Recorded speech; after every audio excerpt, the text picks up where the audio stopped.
I'm Andrew Graham-Dixon, and I'm an art historian. I'm Giorgio Locatelli, and I'm a chef.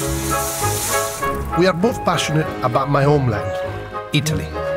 The smells, the colour, this is what food is all about for me. The rich flavours and classic dishes of this land are in my culinary DNA. And this country's rich layers of art and history have captivated me since childhood. It's meant to make you feel as if you are being whirled up to heaven. We're stepping off the tourist track and exploring Italy's northern regions of Emilia-Romagna, Lombardy and Piedmont. It's part of Italy that's often overlooked, but it drives the whole country, and I want to show off its classic dishes. Not to mention its hidden legacy of artists, designers, intellectuals. Wow! This is incredible! This week we are in Lombardy, where I grew up, and I can't wait to introduce Andrew to the earthy Lombard food of my youth. We'll also enjoy the ingenious art and thrilling design that reveal how this region really is the motor of Italy.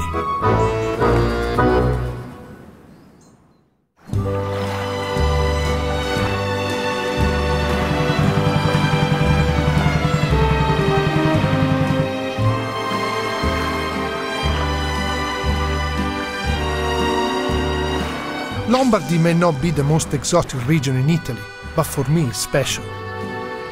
Bordering Switzerland, we are closer here to Zurich than Rome. There is only one place to start our journey, my hometown of Corgeno, by Lake Maggiore. I cooked for Andrew many times at my restaurant, but I'm taking him to where it all started, Casa Locatelli. Mamma! Papà! Uè, come va? Benissimo! Finalmente sei arrivato. Ho portato anche Andrew, eh? Bravo, così almeno lo conosciamo. Oh, ciao, papà. Ciao, papà. Piacere. Oh, my small daddy. This is small daddy. He used to be bigger than me, but now he's bigger than you. Lei Finuccia? Io Pinuccia e lui Ferruccio. Ferruccio. Ferruccio e Adesso Pinuccia. facciamo il biglietto. Oh no, I'll remember, I'll remember. I'm hungry. We are here for lunch, and polenta is on the menu. Benvenuto. Benvenuto in Casa Locatelli. Grazie, grazie. You see, what's happening here is this. My mom runs the kitchen. And even when I come home, I'm not allowed to cook. So she cooks all the time. Cosa ha detto? Lei è il capo della cucina. Certo. Però an exception is made for polenta. Polenta is a man thing. So my dad, as you can see, is ready with his apron. So we're going to leave my mom here. Ma non si fa nella cucina? No. We do it on the fire, on the garden. So we're going to cook the polenta downstairs. But let's go. Andiamo a cucinare la polenta noi? Andiamo, Così vieni. che la polenta, per essere buona, deve sapere di fumo. You have to taste the smoke, otherwise it's not good. So even though she's the capo of the kitchen, she's still telling you how to do the Prepara i polenta. funghi. She's still telling you how to do it. Yeah. She's got to prepare the mushroom and the thing, and we're going to do the polenta. Polenta, made from ground maize, really is the pasta of the north. In fact, Southerners call us Lombards polentoni, because we eat so much of the stuff. Okay, you see, it's the most simple thing, you know. You just need a fire and a paiolo, which is this like cast iron, and then copper inside. And so, I remember when I was little, I used to see all the shepherds going around with their flocks. And they had a donkey, and on the donkey, they would have, you know, the paiolo on the back. So they would actually make polenta in the field? That's right. That's why you make it on the open fire. During the war, that was the only thing that they had, polenta. And when the partisans, which were striving here, you know, it's like the heroes in the woods. You know, they were living in the woods. They'll come, and your duty as somebody that was, you know, didn't like the fascists, obviously, at that point, was to give half of your polenta to them. Beautiful colour. It's like saffron or something. Yeah. Beautiful yellow. This is Roberto, which is my brother. This is your brother. Fantastic. You look exactly nothing like him. No, he's been training how to do polenta for the last 20 years. Who's the older brother? Lui.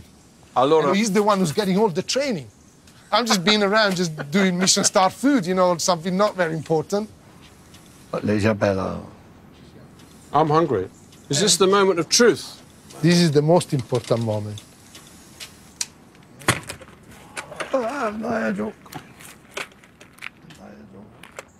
The man job is done. Now we're going to go upstairs and see what the girls have managed to It's fantastic. rustle up. I like, it's all, Andiamo?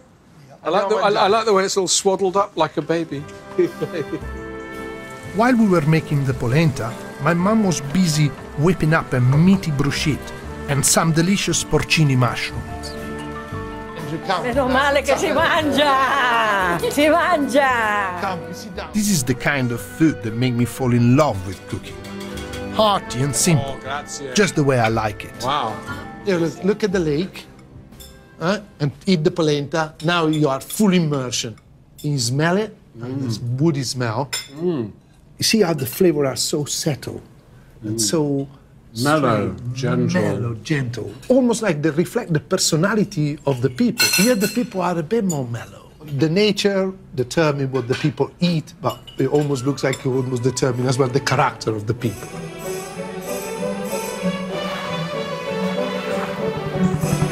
Having visited Giorgio's home, it's only reinforced my sense of how strong an influence his earthy Lombard roots have had on him. But there are still sides to this region he doesn't know. Lombardy's a treasure trove of surprising, little-known works of art. And near the town of Bergamo, there's a fascinating masterpiece Giorgio's never seen before. Just a few miles from where you live, there's this chapel attached to a grand house. And inside the chapel is one of the most extraordinary, weird fresco cycles of the whole Renaissance by an artist called Lorenzo Lotto. It's absolutely bizarre. He's like the Renaissance version of Magritte or Salvador Dali. Okay. The frescoes he created here in 1524 were commissioned for the private chapel of the Suardi family, one of the oldest and most influential in the region. The chapel isn't usually open to the public, but the family have kindly agreed to let us in. Piacere. Guido. Welcome to Trasforma. Grazie. È sempre la stessa famiglia qua. Yes, same place. Same family at the time, from the time from Lorenzo Lotto. 500 years later, still the same family. Oh, fantastic. Originally, the Suardi didn't reserve the chapel for their own exclusive use. Ordinary people who lived locally were encouraged to worship here. The works of art inside plunge you back to 16th century Lombardy, a world in the grip of the Reformation. What do you think of this extraordinary, weird image? Yeah, these fingers, isn't it? It's very weird. Surreal, isn't it? It's absolutely surreal. Christ in need of a manicure. He's got these strange... It reminds me of that German story, Struwwel Peter, the boy who lets his nails grow forever. If you look, you see there's a little clue at the top, actually, what's going on.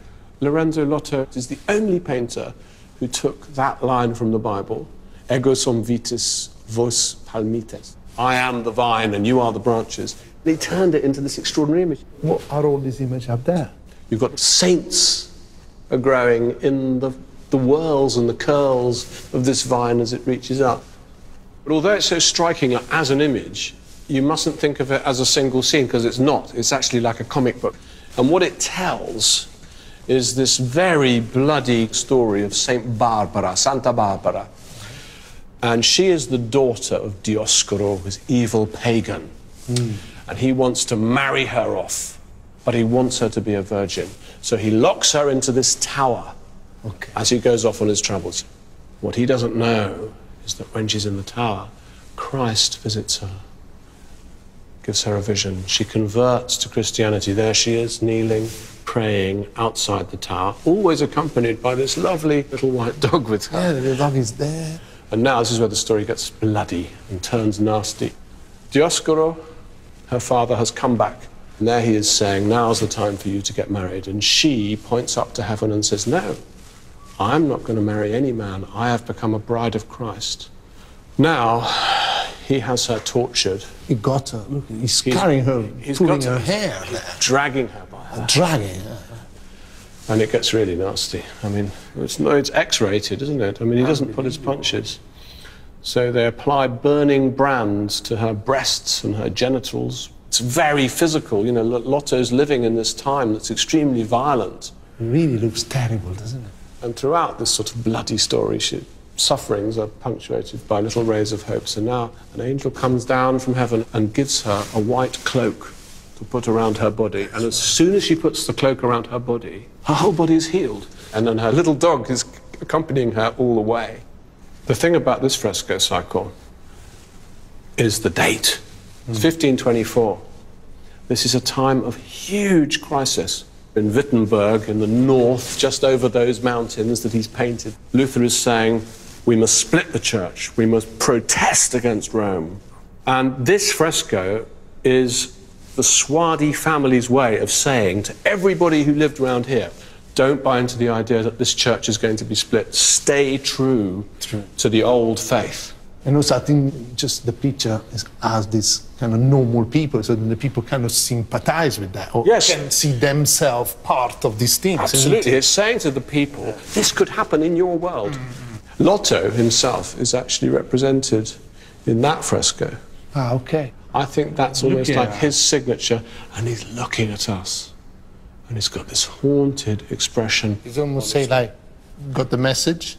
Sort of thing. This is such a small chapel with such a big message. I think that's what he's saying. Have you got the message? He's an Italian artist with an Italian message, but Lotto's style owes a lot to the art of Northern Europe. I love it.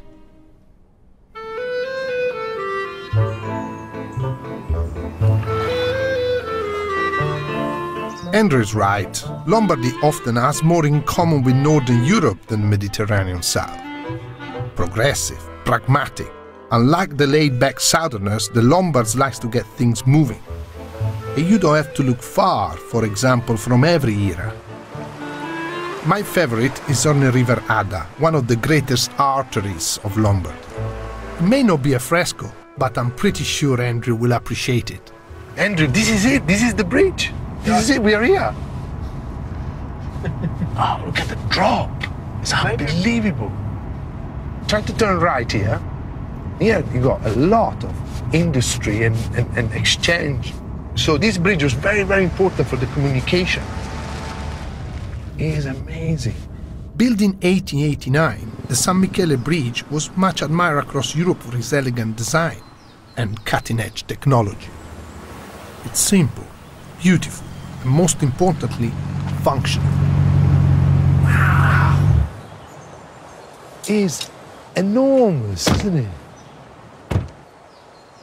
It looks so tiny from the top. No, it's just so big. What I like is when you see it in the river, it's like an eye staring into the 20th century. And this is what Lombardy is all about, you know, looking towards the future. They built this thing in 2 years. 2 years? In 2 years they built this thing. Their feet were definitely in Europe. These guys were there with everybody else, with the Industrial Revolution and building and going forwards. They're kind of the dreamers, but they're also engineers. Bellissimo.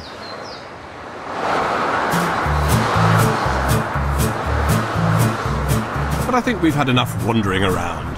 It's time to go to the beating heart, the capital of this region, Milan.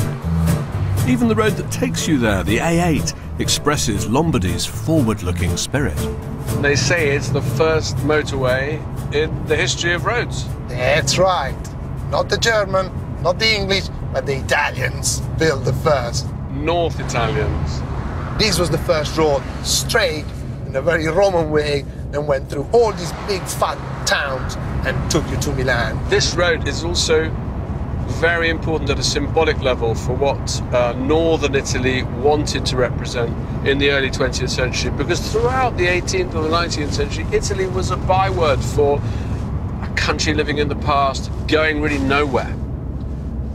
And then suddenly this road said, no, we're going somewhere, and where are we going? We're going to the future.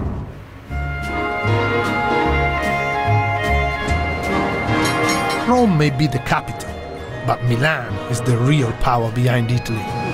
Over 2,000 years old, it occupies a key position along the ancient trade route between Rome and Northern Europe. Dynamic and industrious, it remains the most important commercial center in the country. For me, there's only one place to start our exploration of the city, the grand Gothic cathedral. Dominating the old city centre, it's the heart and soul of Milan. All roads seem to start and end here. Construction started in 1386, and it's one of the earliest examples of the great Milanese gift for design and engineering. Do you know, Giorgio, I think that's the first time I have ever seen the front of Milan Cathedral without huge amounts of scaffolding on it. First time I've seen so white. Yeah. Even in the picture of the panettone, the one you buy at Christmas, there's a picture of it, and it's much grayer than that. It's wonderful, this cathedral front. Ruskin loved it. He talked about its frost crystalline beauty. He thought it was almost like a snowflake that has come down to earth. It's got that sort of structure of a snowflake. It's beautiful. It's impressive, isn't it? Should we go inside? Let's go and have a look.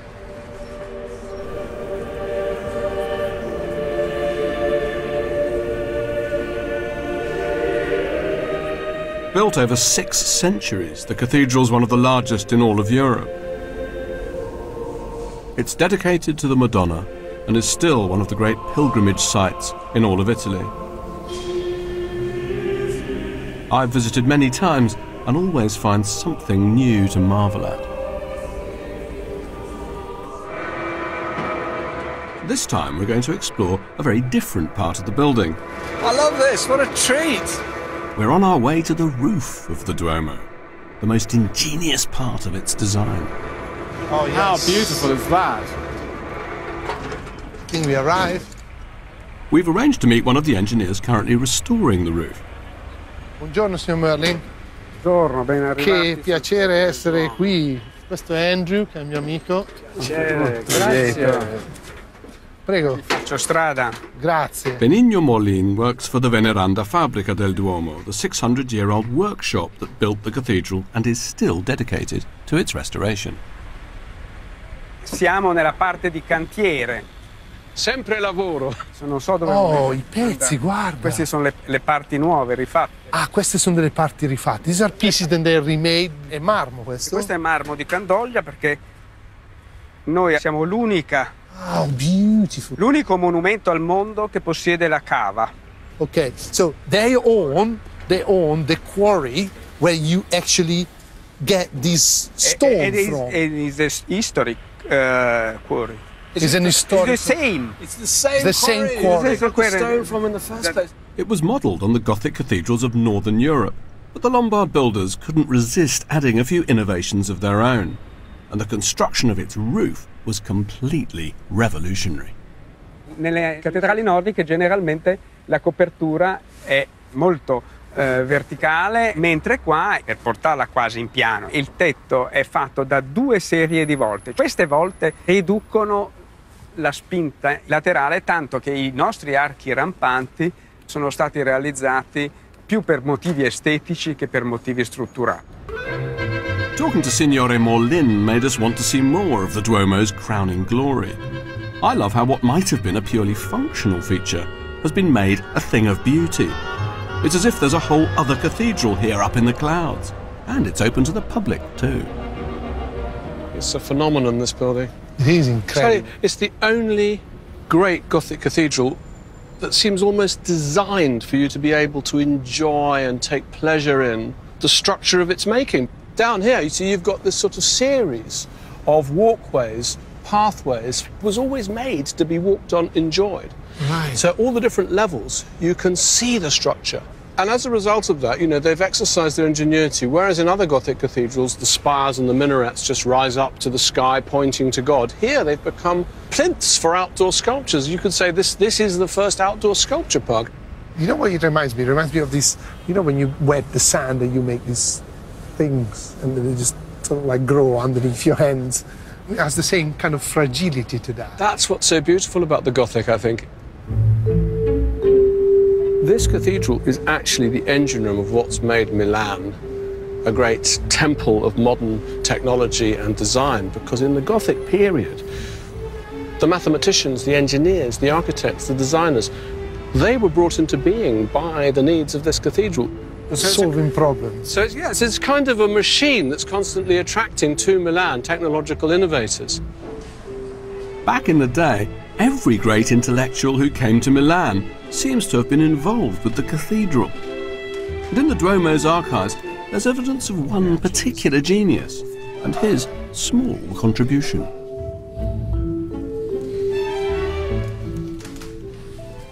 Signor Roberto, buongiorno.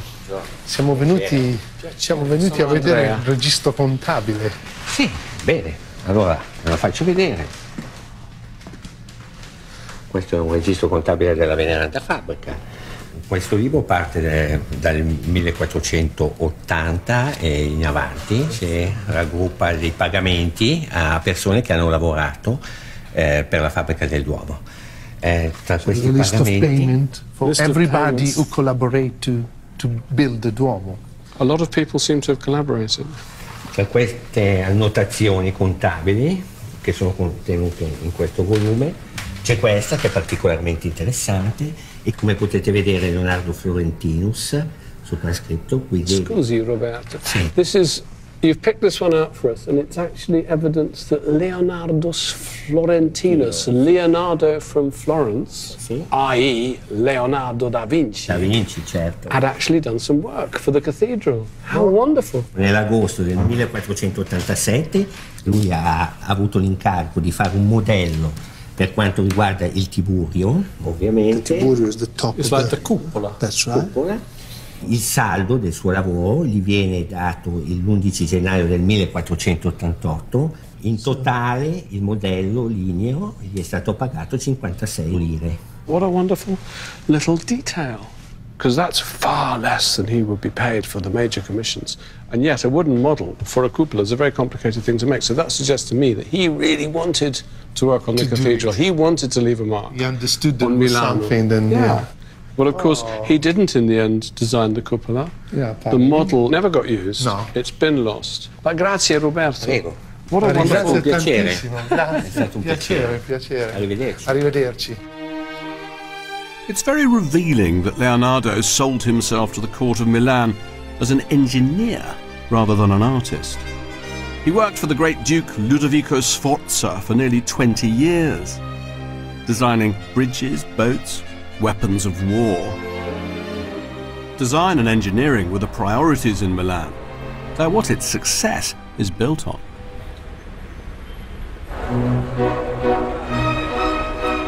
That philosophy had a radical impact on the shape of the city. Just a short walk from the Duomo, you can visit one of the most outstanding examples of technical imagination. La Scala is amongst the most prestigious opera houses in the world, and we've been allowed to take a look inside. I've never been here before. Look at this! I think it's the world's first horseshoe-shaped theatre. That's right. And it was all designed with sound of that mind. So it's incredible. You know, you see the shape of each of the thing is made as well in order not to destroy the echo. So Boxes. Yeah, the boxes. I'd love to come and actually... You sing a little bit. Can you sing? No. No, I can't. It is absolutely outstanding to be here. But we didn't just come here to admire the theatre. I'm taking Andrew to Il Marchesino, a restaurant in the same building. It's owned by the most celebrated Italian chef in the world, Gualtiero Marchesi.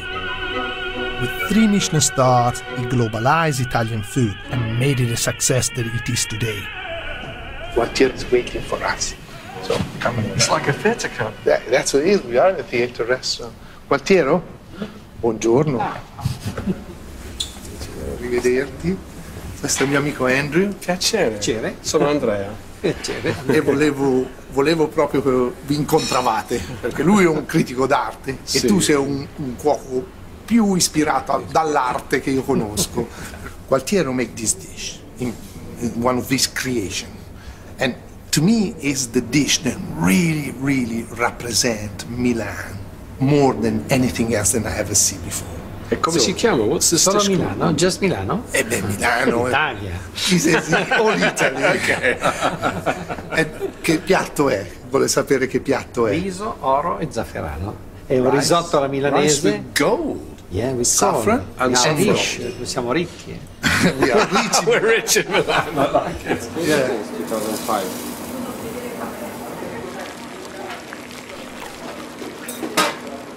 One of the things and is a master is to really concentrate on the flavor. And very neat and clear flavor. So even if there is a lot of creation in what he does, it is always a great respect for the flavors. So what is the essential flavour of this risotto? The saffron. The saffron, definitely. E questa è una variazione, una cosa completamente differente. È differente perché io parto con un procedimento alla rovescia. Faccio He's turning the procedure upside down. Okay. Tutti i risotti. All the risotto. Sempre molto formaggio, parmigiano, reggiano. Also put a lot of cheese per dare acidità. To give the acidity. Però tutti i risotti sanno di formaggio. And then you taste only the cheese. Allora, per eliminare il formaggio, io faccio il burro acido con il quale mantecco il risotto alla fine. Questo è il burro acido. Con le mani. Wow. Acidity. That's like a very high beautiful reduction of wine. Wine with onions. Acidità. Su quanto risotto, poco burro, poco formaggio. L'equilibrio. Sì.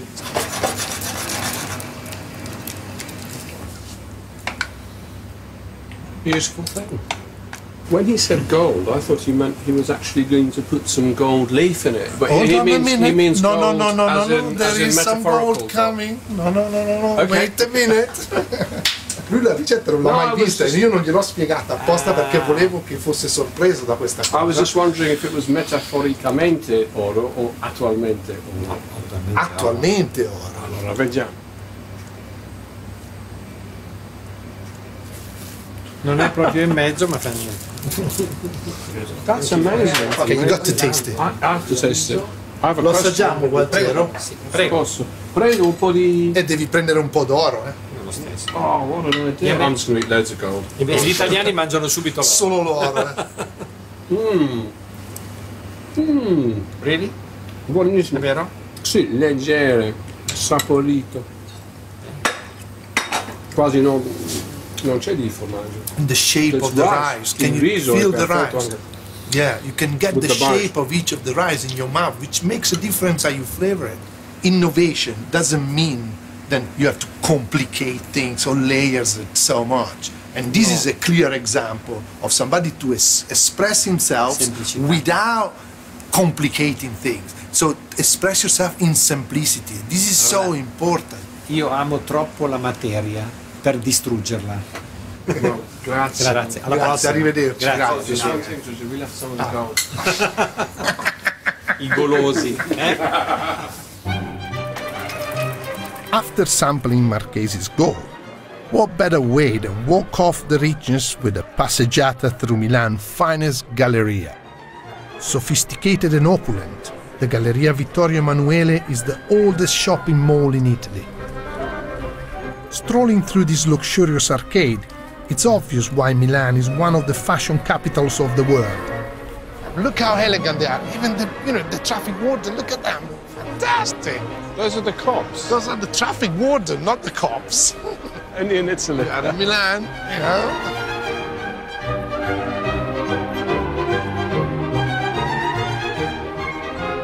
It's a bit of a temple of capitalism, really, as you can see around. I think it's a cathedral of capitalism. I think what's amazingly daring about it is that the Duomo is literally there. And the Scala is there. And the Scala is there. So you've got the Temple of Arts there, the Temple of Religion there, and you've got the Temple of Money here.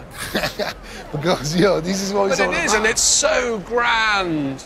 1861, so it's just a few years after the Great Exhibition in London, the building of the Crystal Palace. No, it does look like that, doesn't it? It's the same. It's Victorian sort of building. Yeah. And it's a great statement from a city to, right in the middle like that, to really show their power and, the commercial. They are commercial animals, those guys. I think it's the only place where you can really see and feel that sort of huge pride and self-confidence, across Italy in the Industrial Revolution. Yes. You only really feel that here. Yeah. There is one thing that I want to show you. And whenever you come to this place, there is this superstitious thing. And if you see any Milanese walking through, it will come along, and what it will do, it will stand on the balls of the toro. It's called Schisciaghi Bal al Tor. And you go like that. Balls of the bull. You turn around, and that's it. Always in Italy, there has to be a superstitious... Okay. Is that because you need balls if you're going to pay the prices for some of these clothes? One of the things I love about the city is how open it is to new ideas and innovations. Although it cherishes its history, Milan isn't stuck in the past. Progressive, forward-thinking, it fostered one of the most revolutionary art movements of the early 20th century, Futurism. It was dreamed up in 1909 by an eccentric poet and orator called Marinetti. Filippo Tommaso Marinetti, in my opinion, wasn't a very nice man. A lot of things wrong with him. He was a fascist, Misogynist. he glorified war, but he did have a vision. And I think it's a very interesting character because what he did was he set out to drag Italy into the 20th century, into the modern world. The Futurist Manifesto, it's a guide to enjoying modern life. Everything that an Italian, perhaps at the beginning of the 20th century, might find disconcerting, the rapid movement of a tram, a crowded street, the sudden sense that everything's moving, it's confusing. And Andrew, you know, what was amazing is that when you travel the world, when I went to New York and I went to the MoMA, I was so shocked to see it. And there's a room only of futuristic painting. In Italian museum, very rarely you find a whole room of futuristic. Maybe you found one of these. This kind of, the Italian have kind of a bit refused them. I think that's part of the later story because Futurism turned dark, became associated with fascism. It got a bad name in Italy. But here in Milan, it's the one exception. The home city of Futurism, they did actually create and build, you know, a great collection, which we're going to see. And I think we're just about there. Yeah, we are in Duomo. We have to get out now. Andiamo. Let's go and look at some electric art.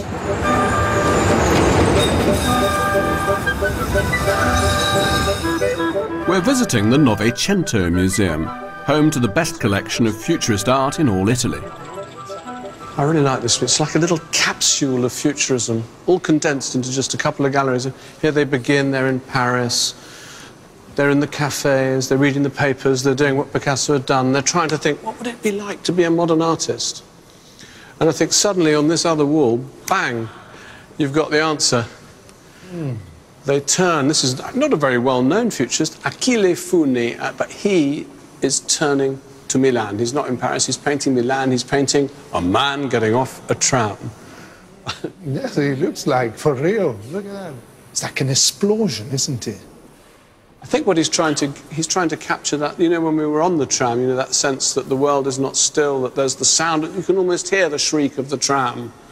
They do take their cue to a certain degree from Paris, because Paris is the great centre of modern art, but they're changing it all the time.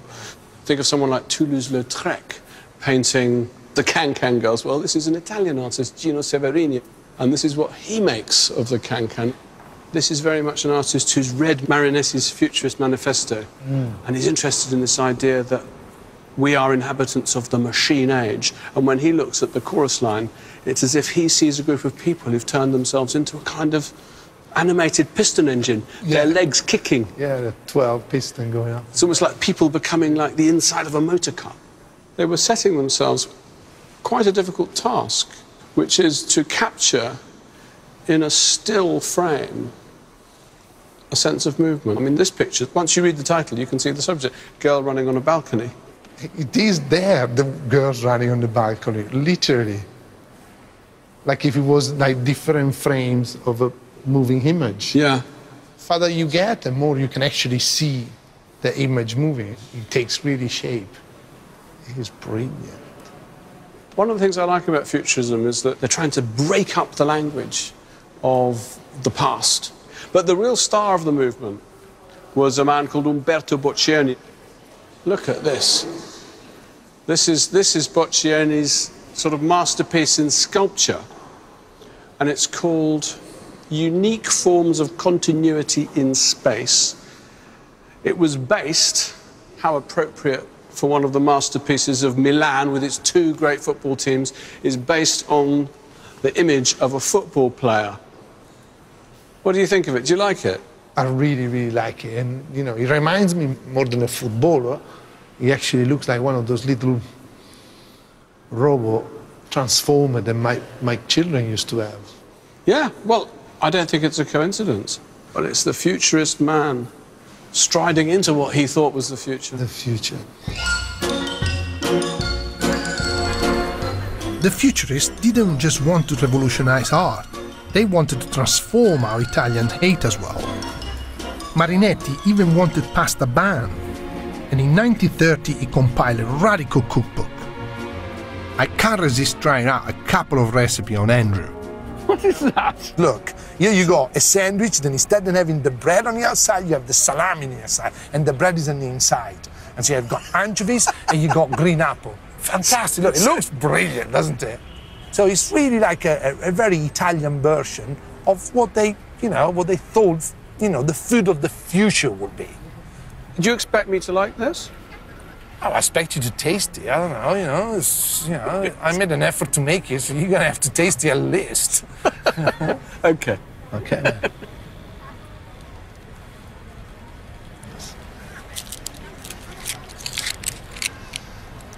Is it delicious or what? I'm trying to be polite, Georgia. No. In deference to Filippo Tommaso. But no, there is some. It's a quite interesting taste, isn't it? It's sort of a little bit disgusting when you bite into it because it's so you're chewing through vast amounts of thick, fatty salami. Taste the other one. It's the other one. Do you mind? Il dolce forte. So what? The other one's a strong taste. And it's got. Okay. Should I tell you what's inside? No, let me guess. Okay, bye. Go. Sandwich toasting. These.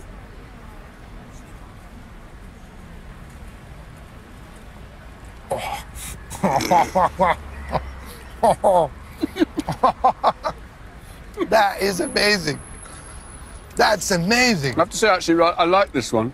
It's got a banana in it. I know. Andrew, what you have to think about this is that, this is 100 years ago. And then we're talking about certain ingredients that were so far ahead. These guys were so far out, like much more than like Aston Blumenthal is with his snail porridge at the moment. Banana, man, they see banana once a year. And he's got anchovies, banana, and another very important thing, mustard, like an English mustard. So they look again to the outside world, they look to the English, they look to another words, a word more industrialized than the one that they have. Seriously weird. Seriously good as well, I think. It's perfect breakfast sandwich, isn't it? It'll be really energetic food. It's food on the go, and it's supposed to inspire you and make you feel like you are a modern man. That's what it's all about. Bizarrely, if you told me what you were going to put in there, I wouldn't have even touched it. Right. But it's fantastic. But how many recipes in the Futurist Cookbook did you look at? I read them all. And how many did you think were actually could be turned into food you could eat? 2. So we're eating the only 2 recipes you thought. And I thought one of them was disgusting anyway. So. Cheers, man. I think the only way to toast a banana and anchovy sandwich is with pineapple liqueur champagne cocktail. What are we doing? For all their exuberance, Marinetti and many of the futurists were politically misguided. When Mussolini and the fascists came to power in 1922, they embraced his radical policies to modernize Italy. Mussolini would bring Italy to its knees and into the Second World War. And there's one artist, Mario Cironi, who I think captures the darkness of this time better than anyone else. His work in the Novecento is a poignant reminder of how fascism devastated Italy. These are some of Cironi's pictures of the 20s and 30s. And here, Cironi seems, I think, to be painting a kind of dark portrait of Italy as it moves into the fascist years, as it moves towards totalitarianism. It's very difficult to think that this guy was associated with that movement. I mean, what we see downstairs is this explosion of color and energy and things, and here it's just like monochrome. There is no hope in this picture, isn't it? It's like the guy is almost fading away, isn't it? And the other one is in desperation completely. Like there is no future. Cironi had it from both angles, because the fascists, who he was supposedly working for, didn't like what he produced for them. And the avant-garde, the rest of Italy as well, didn't like him because he was fascist. So, and his work became ever increasingly melancholic we look at this picture, I mean, if anything, it's even darker than the other one. This melancholy figure, as it were, stranded among the ruins of this new modern Italy by sort of shattered aqueduct, a night sky, it's all darkness, it's all despair. Do you think these pictures do get to the heart of this dark moment in Italian history? Definitely. Definitely, both of them. They really are very, very sad picture. You know, because my family been through that. My uncle got shot by the fascists. He was a partisan? He was a partisan and got killed. All the family were involved in the resistance. When you hear my father talking about those years, and they just, you know, they was really suffering. There was no food. The Americans were coming and bombing.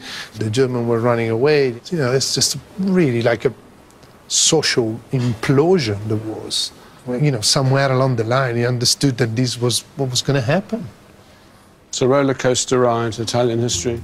Despite the trauma suffered at the hands of the fascists, the country bounced back. After the Second World War, Lombardy rolled its sleeves up and kick-started the economic boom of the 50s and 60s that transformed Italy into a modern country.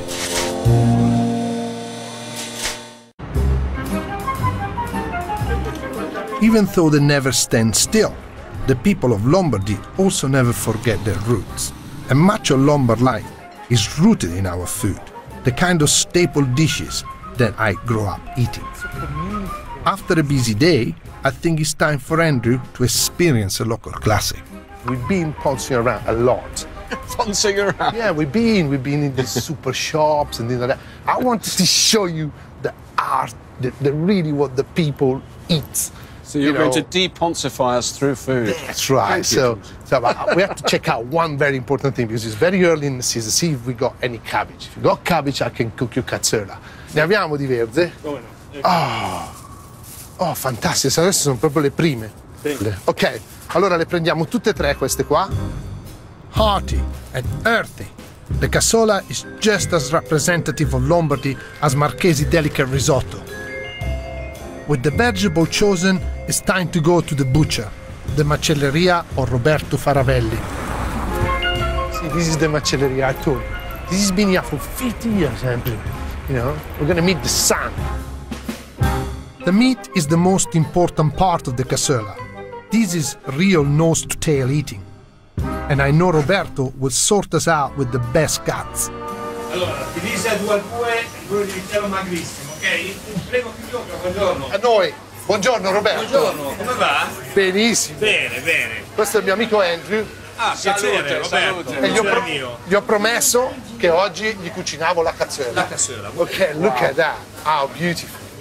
Questo è l'abbondanza e tutti gli ingredienti che servono per fare la cassola come va fatta.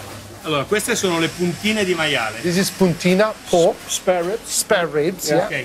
Codino. Questo è sexy.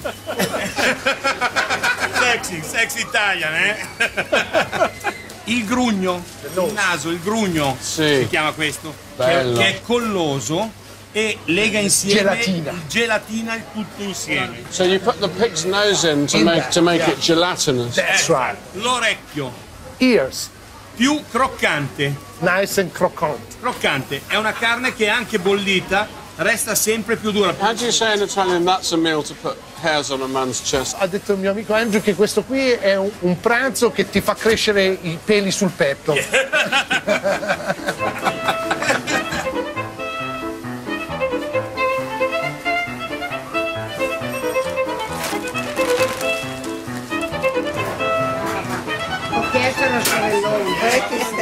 Allora, tutto ok, avete capito tutto? Perfetto, Roberto. Buona cassola, Grazie. Arrivederci, grazie. Ciao. Arrivederci, grazie signora, arrivederci. Now it's time to get to work, and it's quite a lot of work to do. It's ages since I've cooked it. Beautiful. Yeah, beautiful.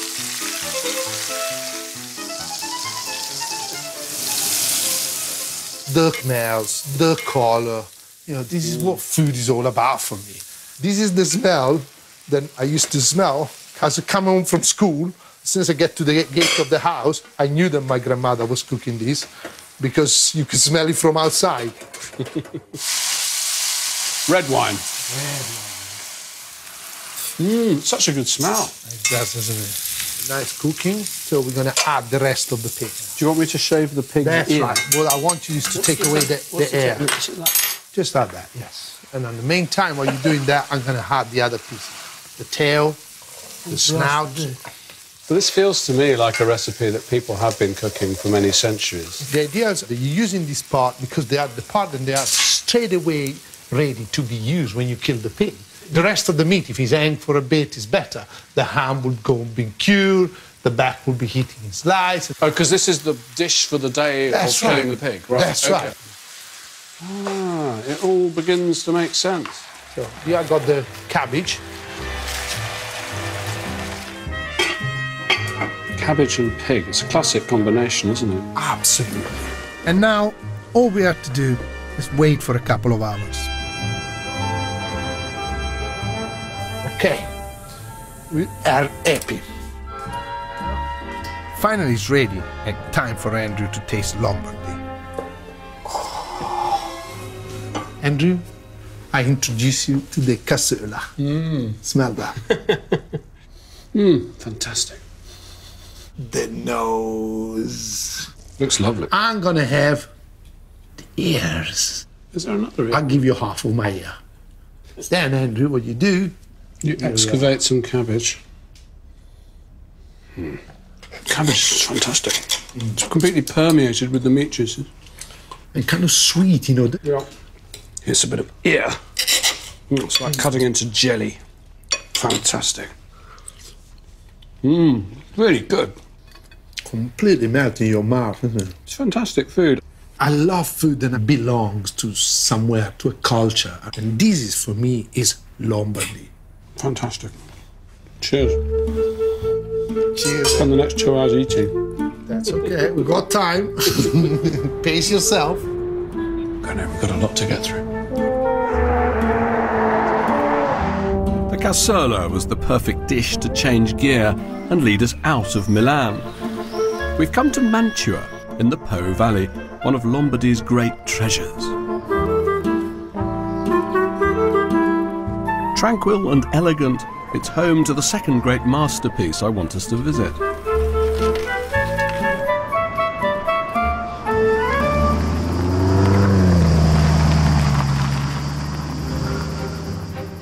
The work of art's to be found inside the Palazzo Te, a hunting lodge built in 1525 for the powerful Duke Federico Gonzaga. I think Giorgio may even like it more than the frescoes we saw at Villa Suardi. Prego, signore, cavaliere. Inspired by the grand villas of Rome, the palace was designed by architect and painter Giulio Romano. So, Giorgio, welcome to the Palazzo Te. These guys used to live in luxury, aren't they? Well, I think of this as the house of fun. The whole place was once full of jokes. This courtyard, originally there was a labyrinth. So even trying to get into this place, you'd get lost, unless you were with the Duke who would take you through. So It was just full of little games. Here we are.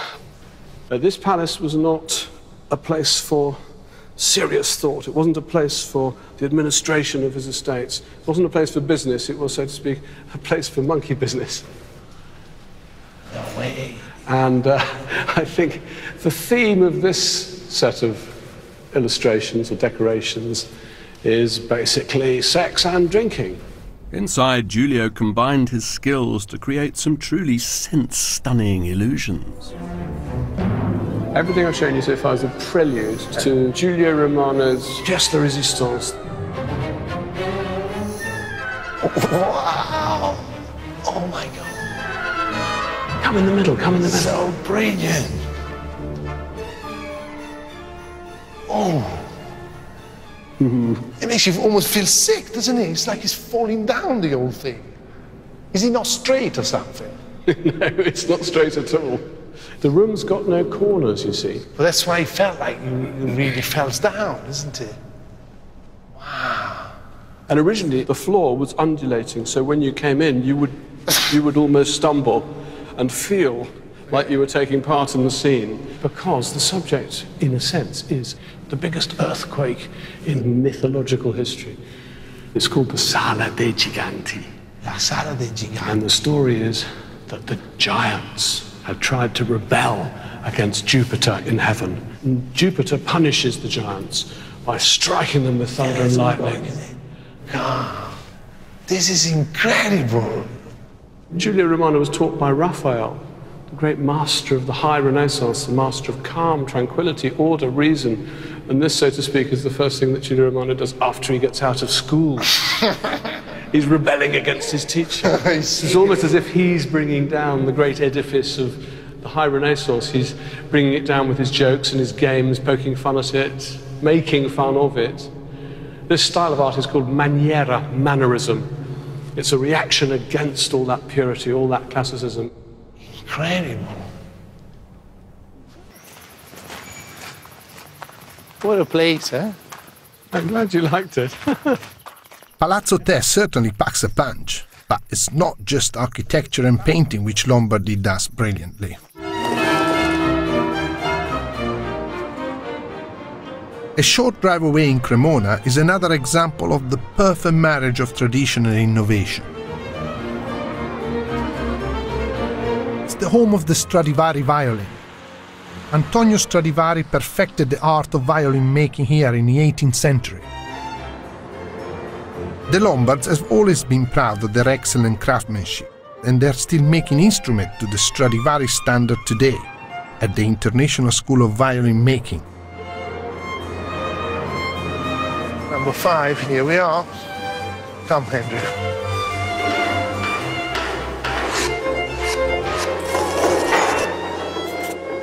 When I was little, I used to go in Varese and there was a shop of these guys that made violin. I was so fascinated about it, how they make it. Signor Daniele, buongiorno. Buongiorno, piacere. Io sono Giorgio e questo è Sono Andrea. Andrea. Look at those tools that they have to make it. I love the precision. And it takes... Quanto tempo ci vuole a fare un violino? Circa 50 giorni. 50 days to make a violin. 50 working days. So it is a work of love. I noticed that lui carezza il legno. Lo carezza, certo, sì. Per sentire, Che fa lui? per sentire queste curve To feel the siano curve. uguali, destra con la sinistra.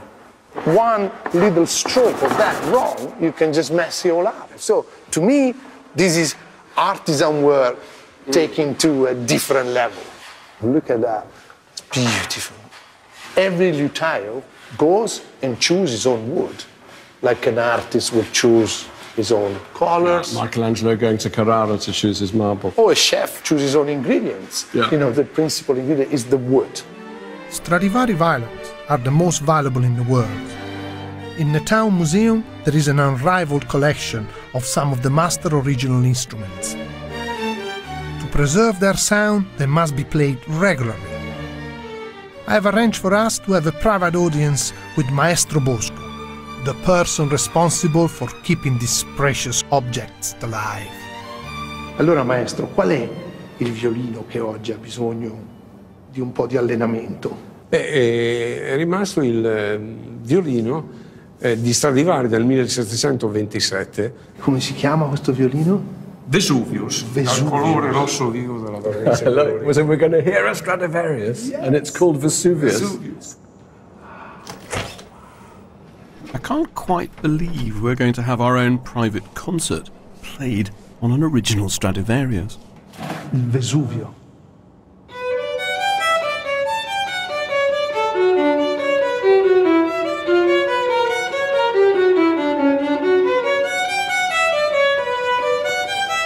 This is such a treat. I'd never realised that Stradivari was from Lombardy, but it all makes sense. The attention to detail, the beautiful design, the utter fitness for purpose.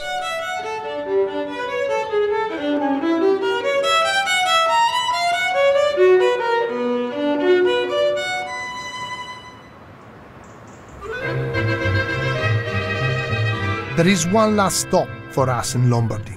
A place that for me epitomized the spirit of the region, the Taccani Power Station.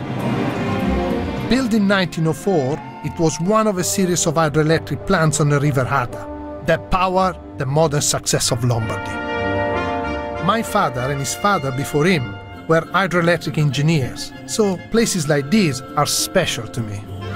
Going and seeing my father when he was working, I spent a lot of time in places like that. But you know, it is so important because this is the blood of Lombardy. They found themselves with a really enormous light industry that needed energy to propel it forwards.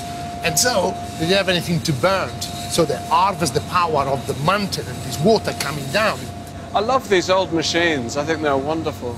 They are incredible, isn't it? This is like, it's really an expression of what the Lombards are, which is, you know, about movement, energy, going forwards, building, you know, just getting things moving all the time.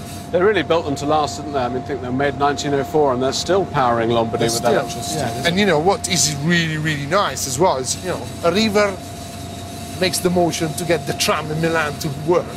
It's lovely to think that that energy then propel that thing all the way through the futurism to everybody. Well, I was going to say, without this place, futurism wouldn't have been possible. Absolutely. They're celebrating the electrical city. So much noise in here. Yeah, it is. It makes me feel like I'm in a cathedral full of machines. Strikes me it's quite a good place to end our journey, given that we've been banging on about how Lombardy is the motor that drives Italy, and here we are at a turbine station that furnishes half of the electricity of the region. Pretty amazing building. It's a great, but it's like a palace. It's like the Palazzo del Te, except instead of having one of Palazzo dell'Elettricità. I think it really sums up what I've got from this particular journey, which is a really strong sense of the role that this part of Italy has played in the larger Italian story. I think really Lombardy has sort of electrically propelled the rest into the 20th century. Well, that's the reason I took you here, because I really see the connection between these kind of spaces, this kind of like showpiece like these that are very beautiful to see, but as well, they really show the resilience of the Lombard. That meal that you cooked, what did you call it? The cazzola. Cazzola. Yeah. So I felt that, you know, it was a really nice transition. It helped me to understand, as it were, where Lombardy came from, because that, to me, felt like the origins of this place. I was going back to something that people had eaten almost forever, and it wasn't very fancy, it wasn't very posh, it was really rustic. That was food from the fields, and that, to me, almost was a symbol of how far they rose. You know, through that cathedral, bringing all the intellectuals here, through that culture of design gradually developing into the 19th century. It's an amazing evolution from really quite low origins. This is also based really on absolutely strong work ethic. Everybody realized themselves through work. Work is like a religion for them. When they get up in the morning, they see you in the square. They don't say to you, how are you? They say, come va ora, which means, how is the work? How's the work? How's the work? Yeah, how are you doing at work? Do you think I finally, hey, maybe I finally understood that's why you're the way you are? Why? Because you're a Lombard. You never stop working. Friday night on BBC HD usually means a bit of comedy, and that's provided by QI next, with some of the finest bits from the series devoted to the letter H.